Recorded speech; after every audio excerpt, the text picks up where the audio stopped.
Hello, my name is Tracy Savage, national news anchor and reporter. Today, I will be asking and challenging the top executives of Realtor.com as to whether these threats to realtor commissions are overstated.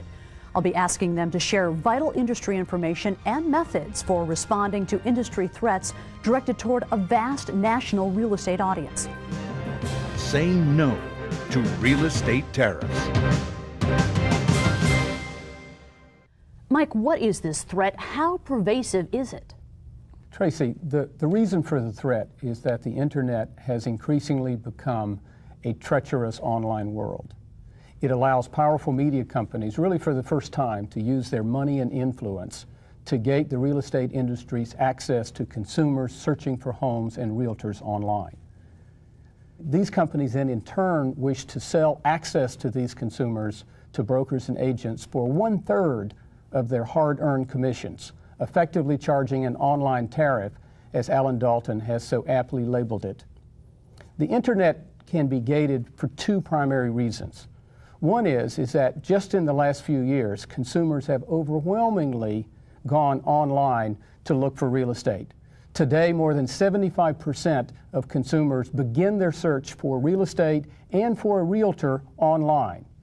And even though that there are millions of sites online available to find real estate information due to the power of marketing, the power of new online brands, and new techniques, new marketing techniques, which can manage consumer behavior online for the first time. As a result of this combination of things, consumers go to only a very few places to begin their search for information. And this is primarily a handful of portals such as MSN, AOL, and Yahoo, and a couple of search engines, Google and Overture, to name a few. The consumers rely on these trusted sources to direct them where they need to go. However, it creates the opportunity for money and influence to effectively control the answers they get to their online questions. For example, who are the best realtors for me to work with? These online tariff companies intend to become the first point of contact for home buyers and home sellers. They plan to use their substantial, enormous media assets to, first of all, to insert themselves between consumers and realtors. Second of all, to convince consumers that they know who the good realtors are.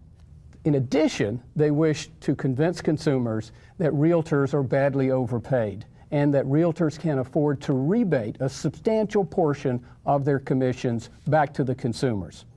And finally, they intend to convince realtors that they have no alternative but to depend on them for qualified online leads.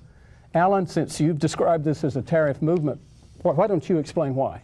Mike, before I comment, and Tracy, on the consequences, the intended consequences behind the use of these predatory companies regarding tariff, I'd like to acknowledge for our audience the significance of Mike Long as CEO of HomeStore and thus Realtor.com. Before coming to Realtor.com, Mike was the chairman of WebMD. And WebMD, as most of us know, is the foremost provider of medical services information on the internet. And Mike's vision for WebMD is going to be extended now to Realtor.com because the premise behind WebMD was to both protect consumer interest and the profession for physicians and medical people. And I'm very excited that that will happen also for Realtor.com if we win the war and win the right battles. Now, in terms of the battles, Tracy, without sounding too bellicose, it's very important that our audience understand that there's a definitional battle taking place. We hear countless realtors across the country talking in terms of their being willing to pay a referral to some of these portals of 20, 30, 35%. But it's really a tariff. And what these companies are doing, and it's very insidious and strategic, is that they're purposefully using the symbols and they're using the lexicon that we favor. It's like almost like somebody trying to attack the word love. So our industry loves the word referrals. In fact, Tracy, if you were in the real estate business instead of being a broadcast journalist, you'd probably have a business card at some point in time that would read, "I love referrals." So there's almost a primitive pull professionally to the concept of a referral. And it's similar to what some people do when they hunt. they like to mimic the sounds and the symbols of the prey that they're targeting. And that's what's happening in the real estate business right now. We have to be very careful not to allow these outsiders to define this premise in a way that disadvantages us. Mike, can you provide for us an example of one of these tariff models? Tracy, there are new companies being announced every day to take advantage of what they perceive as this huge online tariff model opportunity. So there are hundreds of companies that are being formed, it seems like almost daily, to go after this opportunity. What's important is that when you see venture capital coming back to life and focusing in this area, what it means is that there are hundreds, if not billions of dollars, hundreds of millions or billions of dollars that are tracking behind market moves, hoping to capitalize on being the number 2 or number 3 in that particular market category. Well, Alan, isn't the tariff model appropriate for the realtors hoping to capture incremental leads? Tracy, at the beginning of the program, you indicated to the audience that you would look to ask questions that you believed realtors would ask. That question's right on the money, because realtors all over the country are asking us and asking themselves, why wouldn't I want to pay what they call a referral? This is business that I otherwise would never have had. So therefore, it's incremental business. But in fact, it isn't. Because every year there's a finite amount of buyers and sellers in America that are going to transact real estate.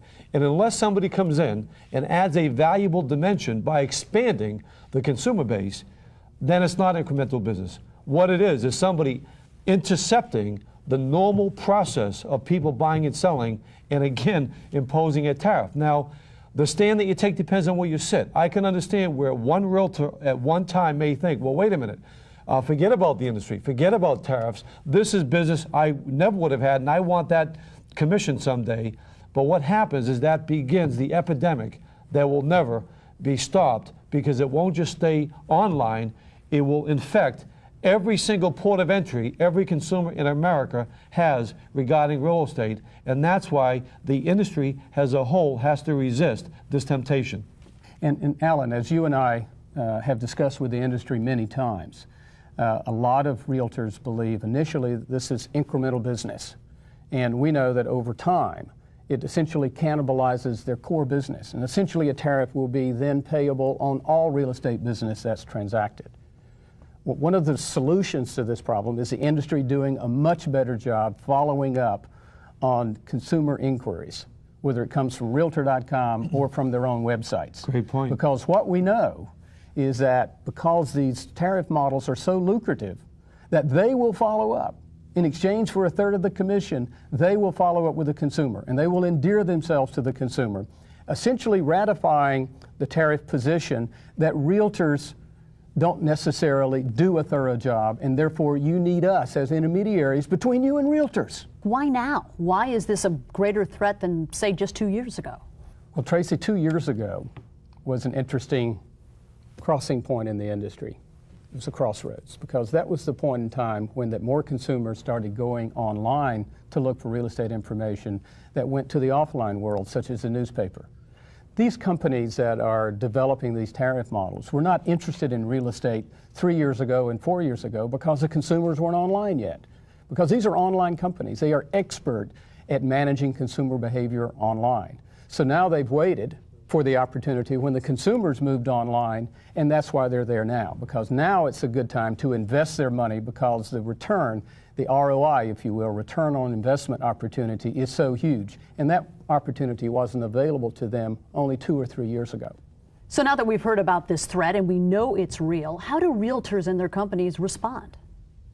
Tracy, I think it's a two-step response. First of all, is awareness and recognition by realtors of how these companies and the tariff model actually works. The second step is a very coordinated online industry response. Realtor.com was created almost 7 years ago by Organized Real Estate, sponsored by the National Association of Realtors, to first of all satisfy consumer needs for information about real estate, and second of all to deal with threats exactly like this to the realtor way of life. At that time, most realtors didn't even have websites, effectively had no way of communicating with consumers online. Now every realtor has a website. There's over 1 million websites for consumers to go searching for a realtor or to get information about real estate. This fragmentation of the industry's online presence is exactly what's creating the opportunity for tariff companies. We need to absolutely ensure in the future that consumers look to organized real estate as the first point of contact, so they get the right message about the value of a realtor as well as get the information about the homes that are for sale. Well, Mike, this leads me to ask this question of you, Alan. How well positioned is Realtor.com to respond to these threats? We're extremely well positioned, Tracy, because we're the world shops for real estate online. We have more people coming to our site than any real estate website in history. The challenge that we face is that we are not conveying that message fully to the consumer. Approximately only 50% of consumers are even aware that their listing is on Realtor.com because there's been a reluctance with some realtors and companies to jointly market the benefits of Realtor.com. So the strategy has to be educational. The strategy has to cause realtors and their companies to understand that we are not an adversary, we are not a competitor, we're a partner. The competitor is the outside portals. Oftentimes I'm asked, well, how will our company get a difference, or a point of difference rather, through Realtor.com? And essentially, Realtor.com was created to give every company a point of difference over other companies. So we protect fees, we don't have to pay tariffs, and we save money on advertising. And when this happens, when we have the full weight of 962,000 realtors behind Realtor.com, then more consumers increasingly will come to us. They'll be predisposed, they'll bookmark us in their favorite section online, and they'll also will grow the organic traffic, because ultimately the biggest battle between the industry and the sources that Mike very emphatically and passionately referenced, that the battle will be between their marketing to the consumer, a diminished value of realtors, and companies and Realtor.com marketing and promoting a greater value to consumers. Because if the value to the consumers isn't very abundantly clear, then the consumers will go to another portal and they'll base everything on rebates, referrals, and lower commissions. Well, Alan, as president of Realtor.com, I know that Mike has charged you and your senior management team to develop programs and services and strategies to help the industry respond to these internet challenges. Tell me a little bit more about the strategy. I'd be happy to, Tracy. In fact, it's not just our leader, Mike Long, who has charged us with this responsibility, but the National Association of Realtors has. And just as importantly, the leading brokers and realtors have as well. In fact, we just met in Dallas 2 weeks ago with many of the leaders of the industry, and we asked them, what does Realtor.com have to do to be more effective in helping you meet your business goals?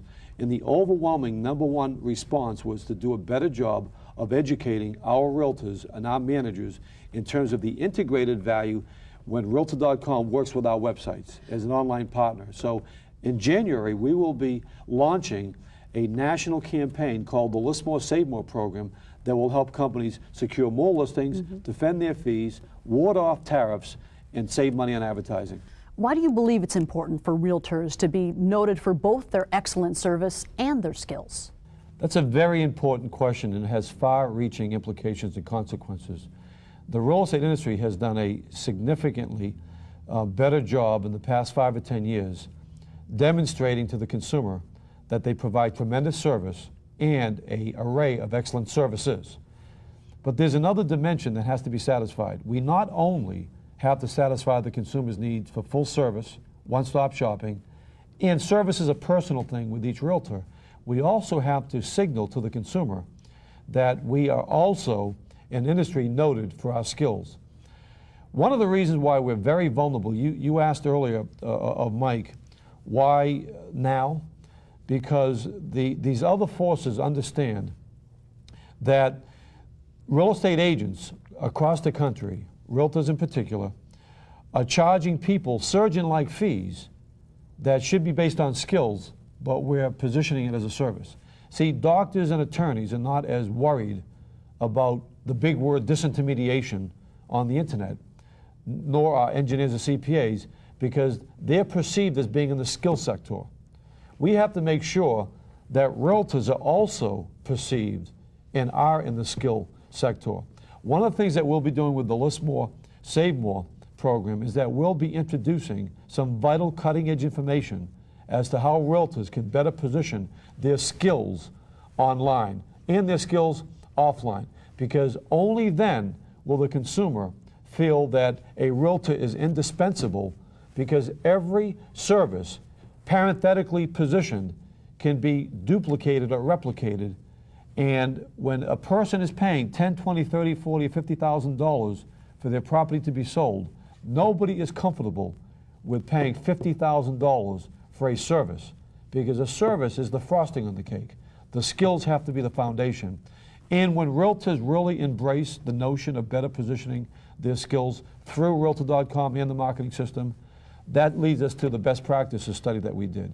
And in fact, I brought the information with me.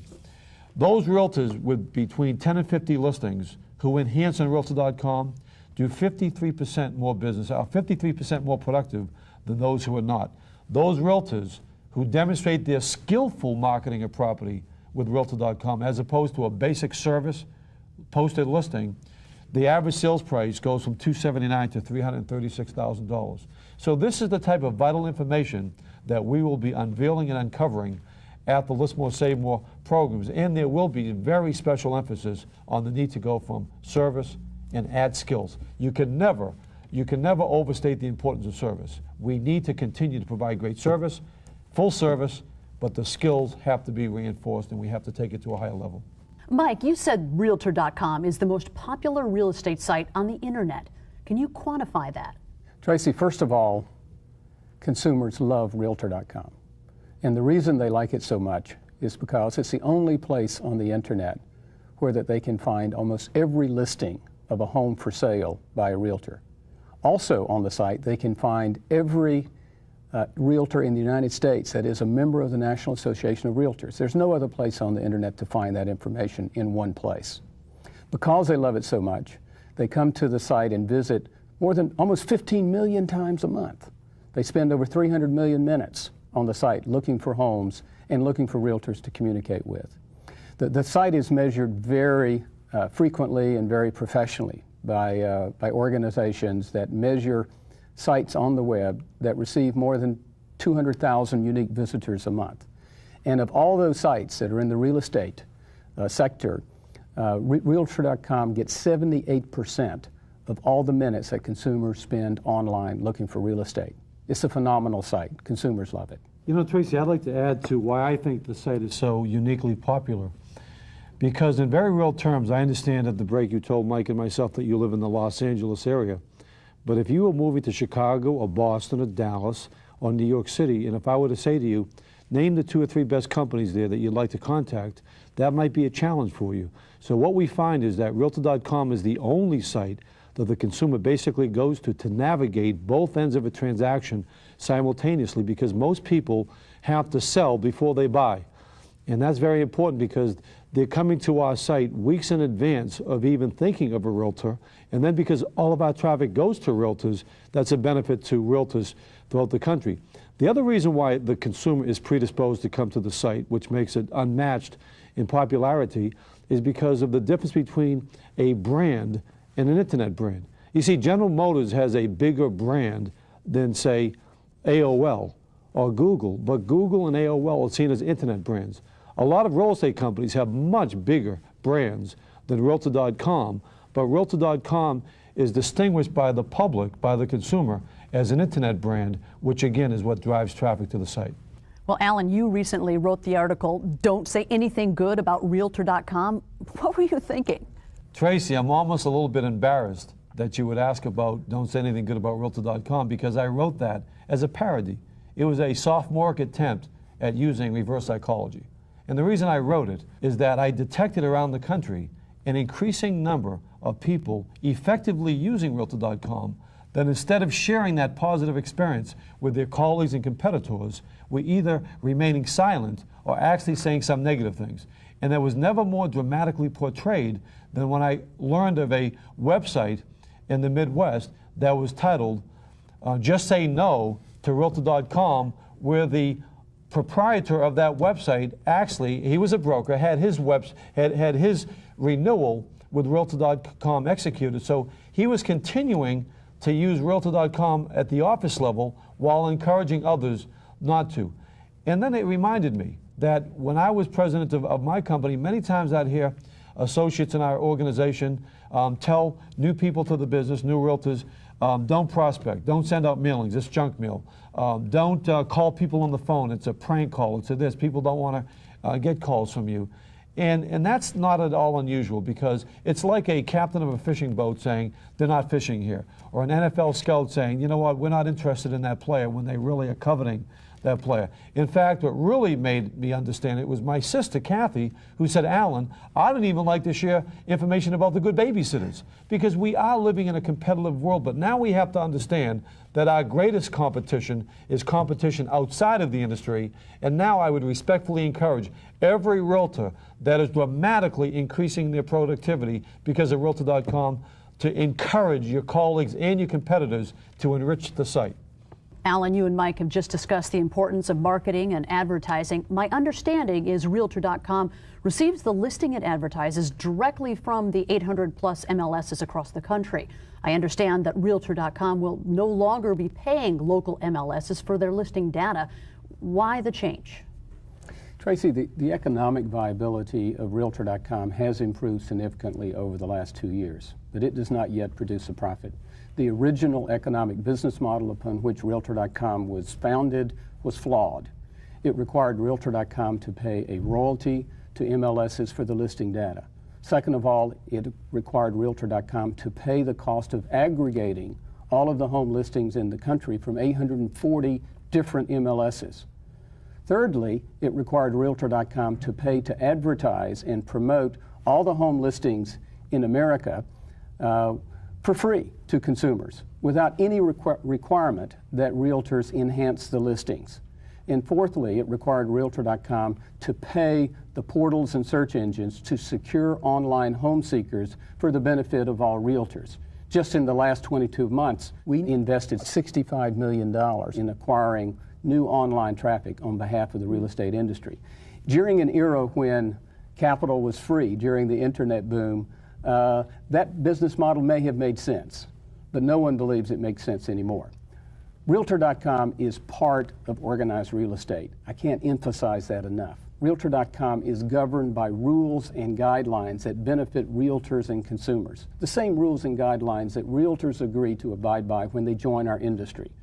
Realtor.com, in partnership with these 840 local MLSs, is effectively a national MLS for the benefit of the real estate industry.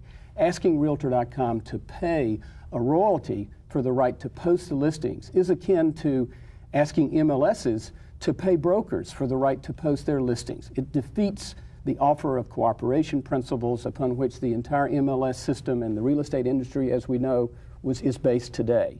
It should be a basic benefit and a right that for every realtor in the country that lists a home to have that home listed on the official site of the National Association of Realtors.